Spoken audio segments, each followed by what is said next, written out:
Looks nothing like the picture, but it kind of works. Why are we missing 9 of these pieces? I don't know. It won't be a problem.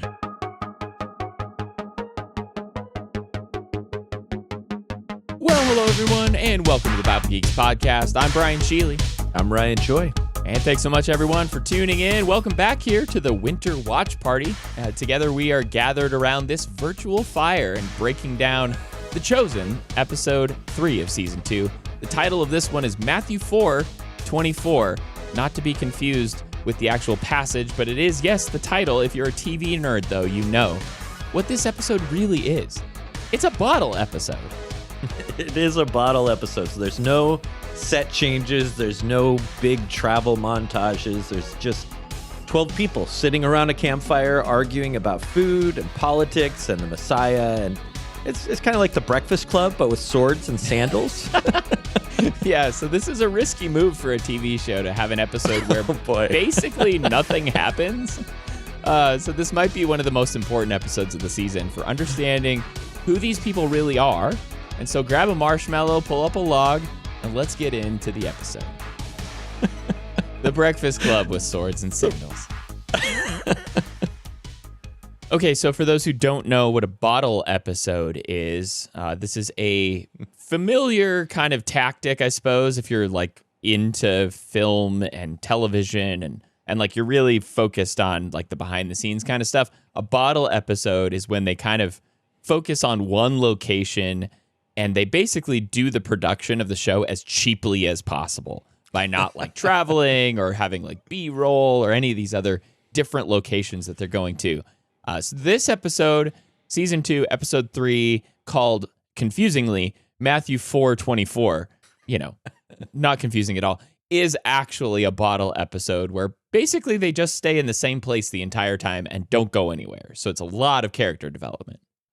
Yeah, think of those like Star Trek episodes where they're all just in one ship, one little like side ship or something. Yeah. So this is like the campfire episode, right? This is we're just gonna have a lot of character interactions, and you imagine like this is what it was like in following Jesus. He's got a lot to do that they can only be spectators, and there's a lot of hanging around. I mean, I imagine it's kind of like, if you're part of the entourage of some, rock star or something, they've got a lot going on and you're just, sitting around only here instead of, performing.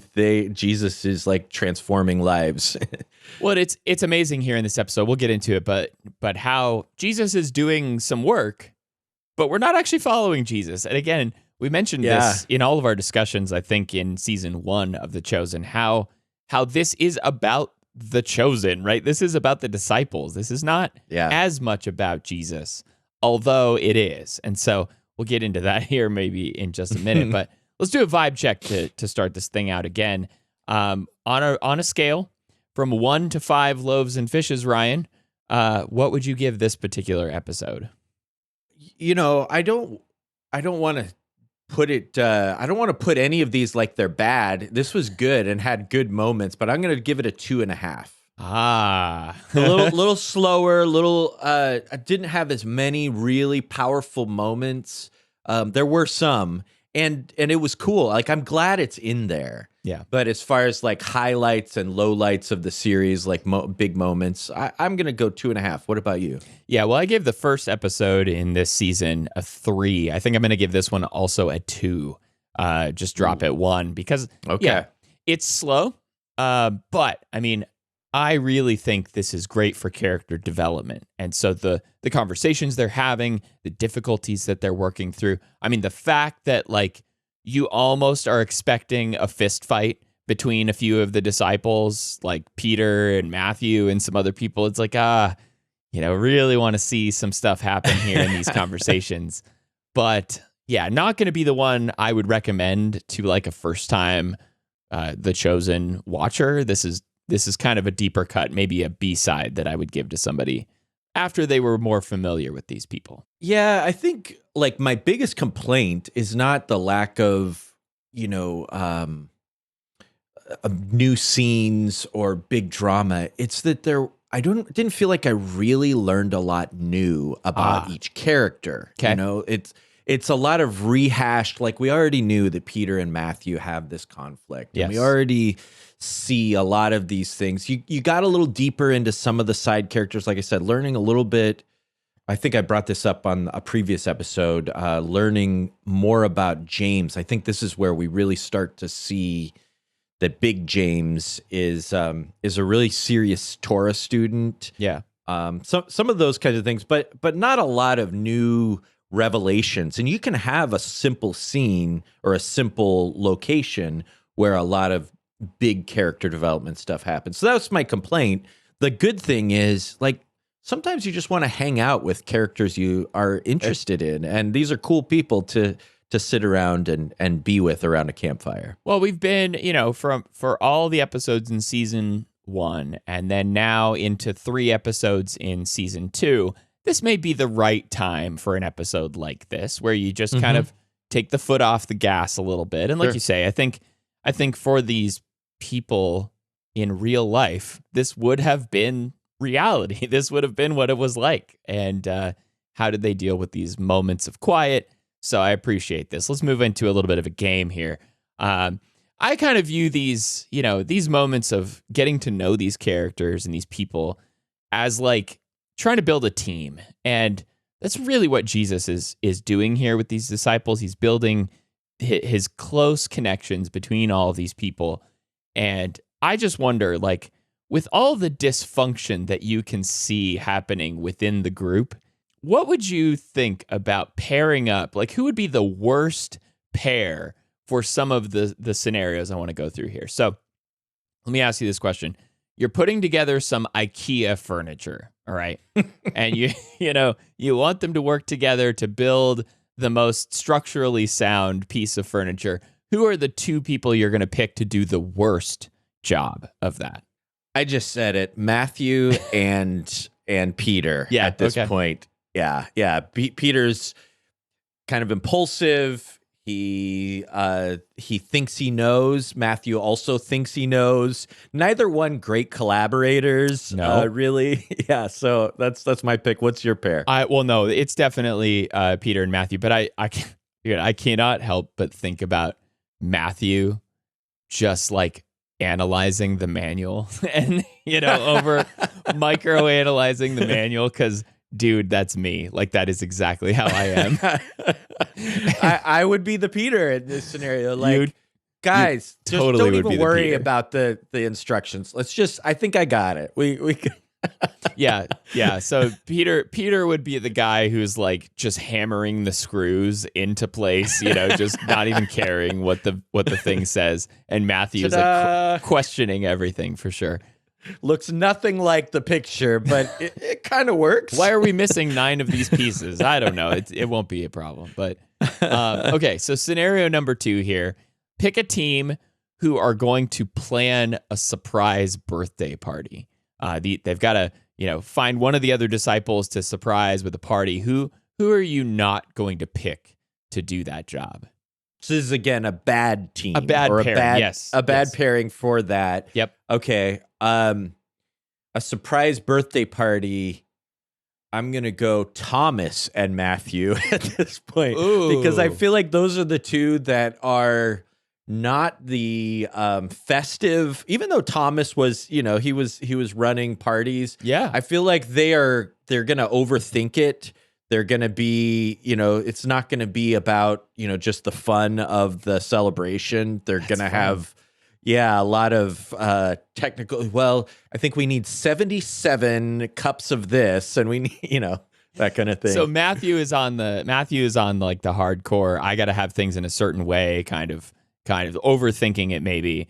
And, maybe Thomas is the one who's actually like really, aware of what needs to happen, but maybe is like not able to work overly well with Matthew in that case. Yeah, and I think they both are just like stuck in the details and the math of everything and all of that. What about you? I was thinking about Mary and Simon the Zealot, because you've got Mary, who is obviously like wanting it to be nice and presentable and everything else.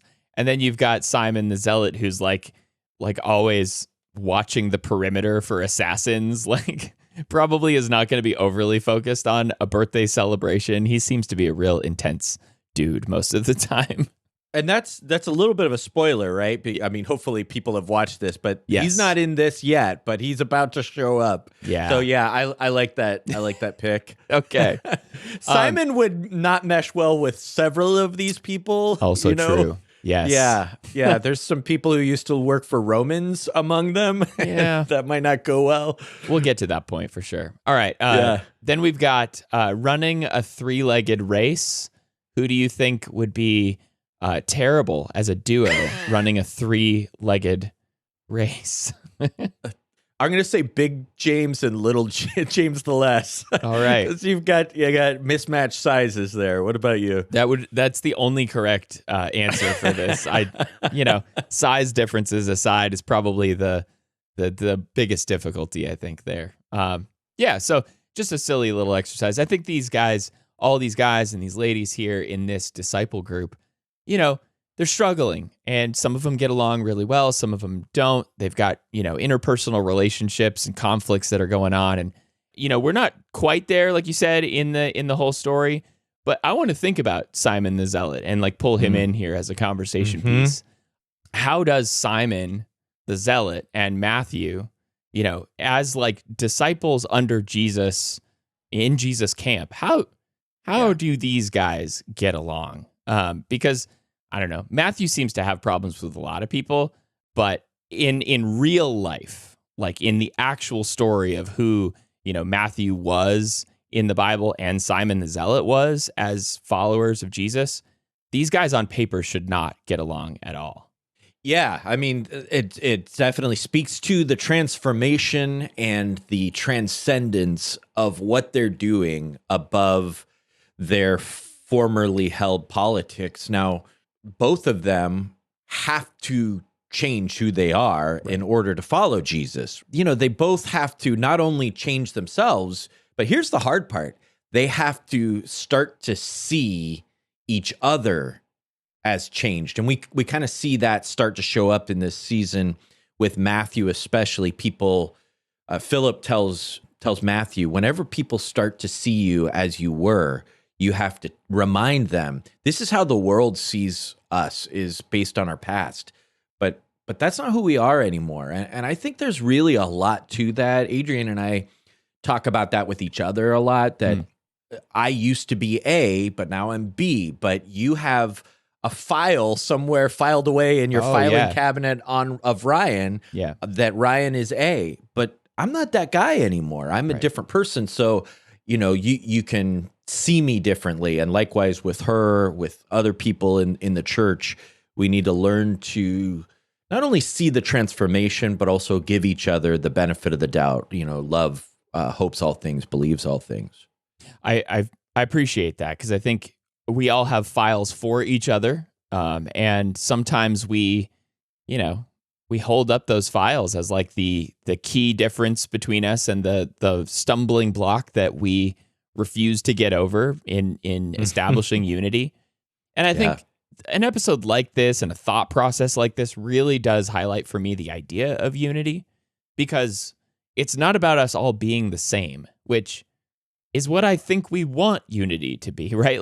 We want unity to be like we all agree, we all react similarly, we all have the same way of dealing with things. And, that is not unity. Unity is not sameness. It's deeper than that. It's a choice. It's something we work through. It's something that, we maintain. Ephesians chapter 4. Like, we're maintaining this unity. It's like we're holding the line, trying to keep all these things that could separate us from doing that. And I appreciate an episode like this just as a way of highlighting how difficult that work actually is and would have been at the time. Absolutely. It highlights how, to your point, the early disciples are a microcosm of the church. Right. Jesus is designing it that way. He's calling people for different purposes from different backgrounds, and you start to see this group that's traveling around together, learning from the Messiah, all are intentionally totally different. And Right. yet the thing that binds them together is the most important thing. Yeah. This episode's title was Matthew 4:24. We haven't even really talked about it yet, but this is where Jesus is healing the masses. And I find it interesting here in this episode that, like, the show just does not decide to show the miracles at all.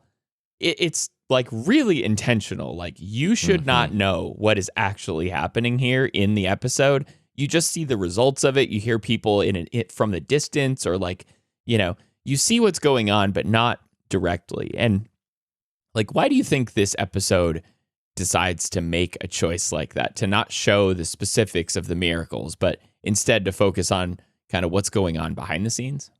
Yeah, I think it's really cool, and I think the reason is because each story has its own, like, each person has their own story. Somebody comes out of the tent and Matthew's trying to take notes, and he says, "Hey, what happened?" And, "Oh, are you with Jesus?" And he just hugs him and knocks his book down, and Matthew can't even document it. Yeah. And he keeps rolling. That guy's story was changed by Jesus.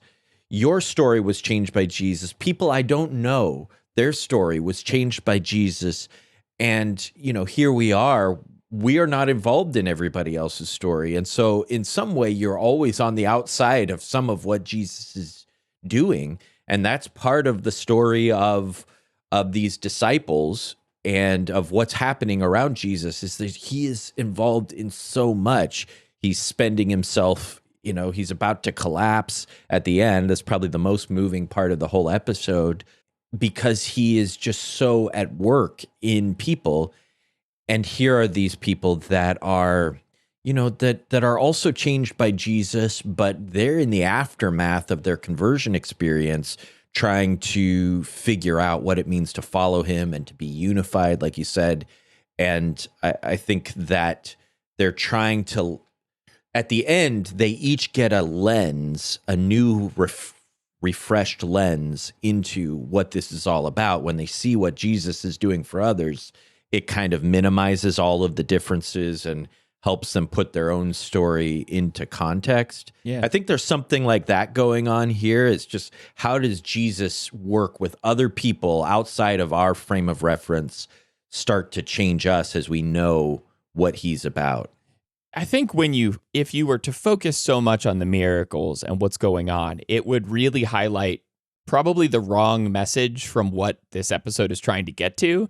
And like you alluded to it, right? The episode is trying to get to a point where you get to see the impact of Jesus' work, his ministry. What is the overall cost to Jesus in these moments? Like, he's exhausted. He's just, you know, at the end of all of this, like, he comes out, he's like just shaking, and he's just beat. He can barely walk. And so I think for me, what this episode is starting to shift into is like, let's see Jesus as a human and not as like Superman Jesus, who like it didn't affect him at all. He was just out there. He never needed to eat. Like, he was just like he was doing things in his life. He emptied himself, as it talks about in Philippians 2. I mean, ultimately, at the end of his earthly life on the cross, he emptied himself there. But I think he poured it all out, even in moments like this, you know, Matthew 4:24, and moments where he's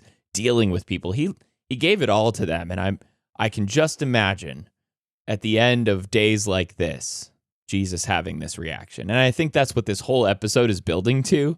And so I appreciate that we get to see this side of Jesus as the one, you know, like, this costs him something. He's exhausted at the end of these kinds of days. And I have to imagine that this is not just a dramatization, that Jesus really did need these moments after times like this to recover, to nap, you know, to take a break. It really kind of speaks to the embracing our limits conversation that we had earlier in the season last season. Yeah, we don't know a lot about what the physical experience of doing miracles was like for Jesus. Sure. It's an interesting, I think that it is a reasonable take that they have on it. But even just the work of interacting with 170 people or whatever in a day. Yeah. And that's real for me, by the way. yeah, right. Like the social battery idea. Like everybody has that. And you have to be this is the one interaction that this person is going to have with Jesus. And Jesus knows that, and Jesus is going to maximize it. And they're having this interaction at the height of their probably the height of their emotional life. Like, the most important, impactful disease they might have, or whatever condition they might be suffering with. Jesus is meeting them at that moment. Like, emotions are high, no doubt. Yeah, obviously he does it perfectly, but he does it maximizing his benefit, his effect in the world, while tending to the fact that he still has to eat, he still has to sleep. Right. In the design of the plan, he is incarnate and human. Yeah. All right. Well, I just wanted to get to that point here because I think that's where the episode is really going. Yeah. And I feel like, we don't know a lot, so it is nice to kind of think through these things together. And I do have to imagine that Jesus just needed a nap after days like this. And maybe that leads us to a challenge that we kind of teased on, in our last season. But I think, if you didn't get a chance to do the nap challenge last season, maybe this is the time to do it, right? If Jesus needed help kind of taking off his sandals after a long day of ministry or whatever it was, I think we're all allowed to stop. So maybe for me, maybe for all of us, we can take some time this week to just admit that we're at our limit if we are, and maybe take some time to just simply rest. That's a challenge I think I'd love to take on myself, actually. Yeah, there's that wonderful psalm that says he gives his beloved sleep or something like that. So this is a gift from God, and Jesus received that, and we should receive that, and that is part of our service to God. All right, so this has been episode 3 of season 2 of The Chosen here in our winter watch party. On our next episode, the plot is going to kick back with a controversy about the Sabbath and this very famous pool that we're going to talk about. Excited about getting into that one. And Ryan, it's been a blast. Until next episode, everyone, may the Lord bless you and keep you. Shalom.